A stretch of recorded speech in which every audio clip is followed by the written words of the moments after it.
আসসালামাইকুম। আমার হাতে এখন দেখতে পাচ্ছেন এটা কয়লা, এগুলো কয়লা। আর আমাদের যে কার্গো হোল্ড আছে, কার্গো হোল্ডের ভিতরেও কয়লা। তো যারা যারা কয়লা দেখেন না, আসলে কয়লাটা দেখেন, কয়লাটা হচ্ছে একবার পাথরের মতো। আর পাথরের মতো হইলেও কয়লাটা একটু কালারটা হচ্ছে কালো, সেম কিন্তু পাথর।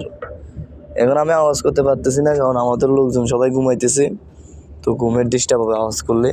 আমি দেখাইতে পারতেছি না, নাইলে আমি আপনাদেরকে ভাঙ্গা দেখাইতাম কয়লাটা আসলে কি। এটা উপরেও যেরকম শুকনো দেখছেন, ভিতরেও কিন্তু শুকনো, সেম পাথর। এটা মূলত আপনি যখন আগুনে দিবেন, তখন এটার সাথে এটা আগুন ধরবে এবং এটা একটু তাপ দিবে, মানে অনেক কতক্ষণ তাপ দিবে। আগুন নিভে গেলেও এটা তাপ দেয়, পার্থক্য যে দুটো।